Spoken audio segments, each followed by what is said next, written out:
예, 안녕하십니까. 저희 더불어민주당 기후행동 의원 모임 비상기자회견입니다. 이번에 정말 유례없는 산불이 일어나서 전 국민이 걱정을 하신 것으로 알고 있습니다. 어제 저희 국회 본회의에서 국회의원들도 저희 의원총회에서 산불 모금과 관련해서 저희 당에서도 국회의원들이 적극적으로 참여하자 이런 결의도 있었는데요. 사실 이런 유례없는 대형 산불은 여러 가지 원인들이 복합적으로 작용을 했을 것입니다. 그렇지만 그 기저에는 해외 사례에서도 보듯이 그 기후변화가 지구 평균 기온의 급격한 상승이 그 원인이라는 점이 여러 전문가들의 의견으로 확인이 되고 있습니다. 관련해서 적극적인 기후재난 대응을 촉구하기 위한 기자회견을 준비했습니다. 기자회견에 오신 분들 소개해 드리도록 하겠습니다. 순서 관계없이 소개해 드릴 거고요. 우선 저희 대표 의원이신 이소영 의원님 모셨습니다. 네, 그리고 저쪽 끝에서부터요. 하지호 의원님 오셨습니다. 허영 의원님 오셨습니다. 김영배 의원님 오셨습니다. 염태영 의원님 오셨습니다. 김성환 의원님 오셨습니다. 박정현 의원님 오셨습니다. 한정혜 의원님 오셨습니다. 임미애 의원님 오셨습니다. 민영배 의원님 오셨습니다. 그리고 김정호 의원님 오셨습니다. 예, 오늘 바쁘신 가운데도 많은 의원님들이 참석해 주셨고요. 기자회견은 저희 산불 현장에서 가장 가까이에서 현장 활동을 지원하다 오신 임미애 의원님 말씀 듣고요. 기후재난과 같은 큰 재난 대응에 있어서 전문가이신 차지혜 의원님 간략하게 발언하시고 마지막으로 기자회견문 낭독하는 순으로 진행하도록 하겠습니다. 그럼 임미애 의원님 발언 잠깐 청하도록 하겠습니다. 예, 안녕하십니까. 더불어민주당에서 대구 경북의 목소리를 대표하고 있는 경북 의성 사람 임미애입니다. 제가 이번 산불 기간에 근 9일을 현장에서 있었습니다. 그런데 제가 분명하게 말씀드리고 싶은 거는 이번 산불은 그저 산불이 대형화된 것이다 라고 인식하면 안 된다는 것입니다. 이것은 명백하게 기후 위기로 인한 기후 재난이다 라는 것을 우리가 공통의 인식에 깔고 있어야 이 문제에 대한 이후 대책이 제대로 세워질 수 있다라는 말씀을 드리겠습니다. 이 기후 재난 시기에 고령화와 지방 소멸의 위기를 동시에 겪고 있는 농촌 지역의 경우는 실제로 산불이 일어났을 때 이 산불에 대응할 수 있는 능력이 없습니다. 모든 공무원들은 과거에는 산불을 끌어올라갔지만 이번과 같은 경우에는 모든 공무원들이 고령화된 노인들을 마을에서 안전한 곳으로 대피시키거나 요양병원에 누워 계신 환자들을 대피시키는데 모든 인력이 총 집중되어야 합니다. 재난을 막기 전에 그 전에 사전에 이루어야 할 조치가 너무 많은 겁니다. 뿐만 아니라 한번 재난이 이렇게 휩쓸고 가면 지방 소멸의 속도는 굉장히 가속화됩니다.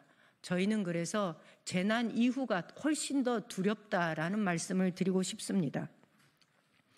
또 한 가지 말씀드리고 싶은 것은 행안부에서 기준에 의하면 사회재난, 우리나라의 재난은 사회재난과 기후재난 두 가지로 분류를 하고 있습니다. 그런데 산불은 사회재난으로 분류가 되어 있다 보니 지자체에서 피해자들의 신고를 받고 지자체에서 공무원들이 현장을 조사하고 그 다음에 NDMS에 입력을 하고 나면 다시 행안부에서 그것을 확인하는 절차를 또 거치게 됩니다. 그러다 보니 긴급하게 피해 사실 확인서를 띄워야만이 농민들 입장에서는 당장 시급한 일들을 처리할 수 있는데 지금 그것을 아무것도 하지 못하고 있습니다. 예를 들면 영농자금 대출을 받으려고 해도 피해 사실 확인서가 필요하고요. 방송을 보기 위해서 스카이라이프에 예를 들어서 신청을 하려고 해도 내가 피해를 입었다라는 것을 확인할 수 있는 피해 사실 확인서가 필요한데 이 모든 행정 절차가 지금 행안부의 그 이중의 이 트랙에 걸려서 아무것도 진척이 되고 있지 않습니다. 지금 현재 피해 농민들은 연기에 숨막혀 죽을 뻔했는데 이번에는 행안부의 이 폐쇄적인 재난 대응 시스템에 걸려서 한 번 더 숨막혀 죽을 것 같다라고 얘기를 합니다. 이 문제가 해결되지 않으면 현장의 주민들은 아마 한 달쯤 뒤에야 피해 재난 사실 확인서를 뗄 수 있을 정도가 됩니다. 이런 문제도 조속하게 해결이 되어야 된다는 말씀을 드립니다. 아울러 이번 재난은 이번 한 번으로 끝날 것 같지 않다라는 것이 지역 주민들이 가지고 있는 두려움입니다. 왜 이런 재난이 반복되고 있는지, 이 과정에 왜 정부는 보이지 않았는지, 피해 주민들이 내뱉는 이 원성을 정부 당국은 뼈아프게 받아들여야 할 것입니다. 감사합니다. 다음으로 차지호 의원님 모시겠습니다.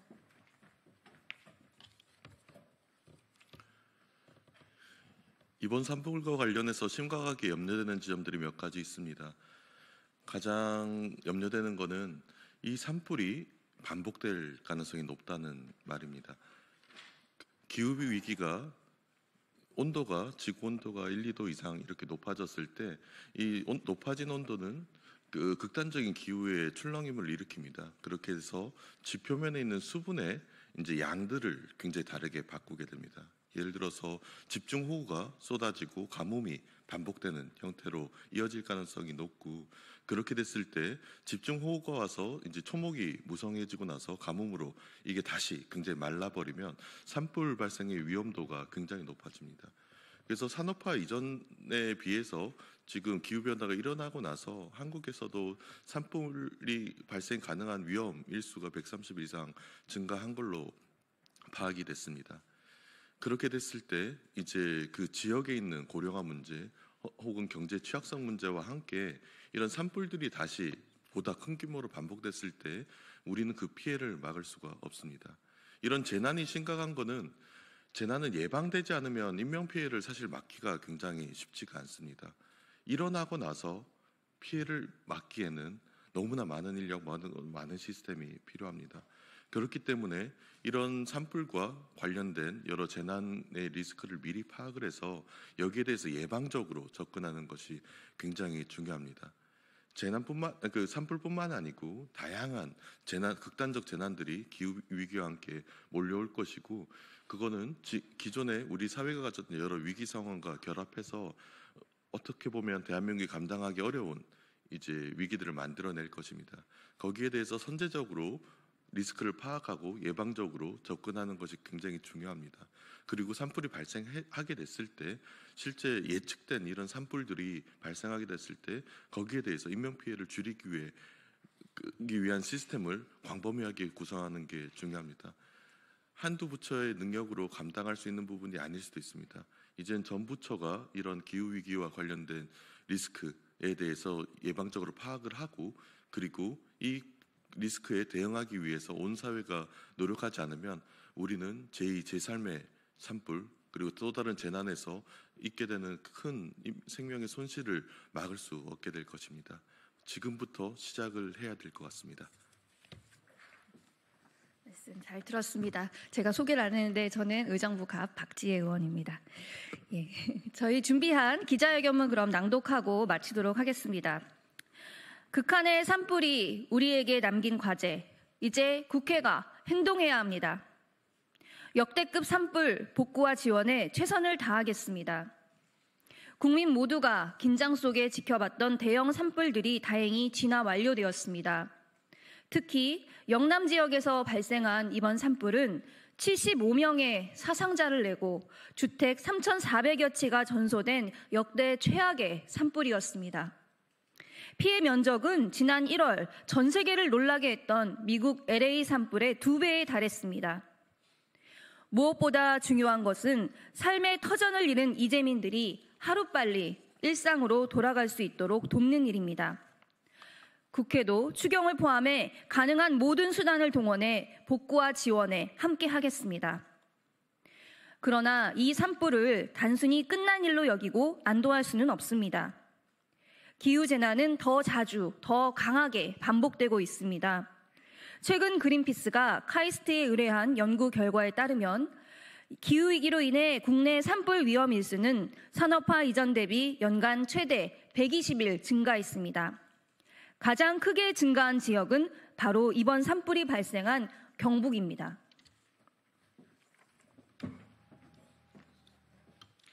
산불만의 문제가 아닙니다. 여름이 다가오면 폭염, 홍수, 태풍 등 또 다른 기후 재난들이 예고되고 있습니다. 산불과 폭우 등 양극단의 현상이 연달아 일어나는 이른바 기후 채찍질이라 불리는 현상이 이미 미국, 유럽, 아프리카, 중국 등 전 세계 곳곳에서 관측되고 있고 한국도 그 예외는 아닙니다. 반복되는 무대응이 기후 재난을 키우고 있습니다. 이번 산불은 우리가 기후 재난에 얼마나 무방비 상태인지 다시 한번 드러냈습니다. 산림청과 소방청 간 불분명한 지휘 체계로 현장에서는 혼선이 발생했고 주민들은 재난 문자를 받았지만 어디로 대피해야 할지 몰라 우왕좌왕했습니다. 무엇보다 심각한 점은 이 모든 것이 이미 여러 차례 지적됐던 문제라는 것입니다. 산불 진화 헬기 확대, 임도 확충, 진화 인력 확보는 지난 수년간 꾸준히 계획으로 제시되거나 필요성을 지적받아 왔지만 이번 산불에서도 사실상 무대응에 가까운 상황임이 밝혀졌습니다. 예를 들어 2017년 산림청은 산림 진화 헬기를 올해까지 90대 확충하겠다는 목표를 세웠지만 이번 산불 때 실제 보유되는 대수는 50대에 그쳤습니다. 2023년에는 산불 진화 임도를 2027년까지 3,207km 확충하겠다고 밝혔으나 작년까지 확충된 임도는 851km에 불과했습니다. 전문 진화 인력 또한 6개월 단위로 고용되는 고령의 산불 예방 진화대원들이 빈자리를 메우고 있습니다. 산불만의 문제가 아닙니다. 오송 지하차도 참사, 예천 산사태 등 비슷한 재난이 일어날 때마다 공통적으로 지적되어 온 문제들입니다. 우리의 무관심과 무대응이 기후재난의 피해를 더욱 키운 것입니다. 모든 기후재난에 대비해 적응대책과 예산 구조를 전면 개편해야 합니다. 산불뿐 아니라 폭염, 폭우, 한파 등 우리에게 반복적으로 닥쳐올 기후재난에 대한 종합적 대비가 시급합니다. 아직 크게 주목받고 있지는 않지만 연안 침식 문제 역시 경북, 충남, 강원 등 전국 곳곳에서 심각성이 커지고 있어 선제적인 대응이 절실합니다.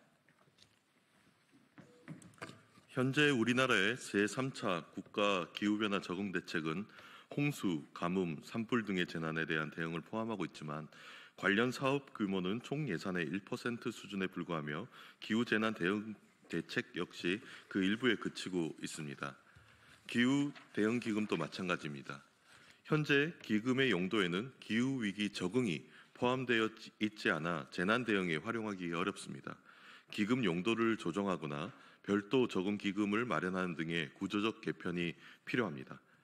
기후 재난 대응을 위한 장비, 인력 확충은 물론이고 주민 안전을 위한 경보체계 정비, 대피소와 피난 경보 확보, 이동 약자를 위한 지원, 지역 기반의 대응 훈련 등 적응 대책의 일환으로 반드시 포함되어야 하며 이를 위한 재정은 지금보다 수배 이상 확대되어야 할 것입니다. 또한 현장에서 지휘권의 혼재로 대응이 지연되는 일이 없도록 부처별로 분산된 지휘 대응 체계를 통합하고 정리할 컨트롤 타워를 명확히 해야 합니다. 이를 위해 국회가 해야 할 첫 번째 일은 예비비를 두고 책임 공방을 벌이는 것이 아닙니다. 여야가 협력하여 이번 추경에 반드시 반영되어야 할 기후재난 대응 핵심 예산과 정책 우선순위를 신속히 마련할 것을 촉구합니다. 비상도 그 과정에서 최선을 다해 협력하겠습니다. 기후위기 시대에 이제는 국회와 정부가 기후재난을 예외가 아닌 전제로 두고 모든 정책과 예산을 다시 설계해야 할 때입니다.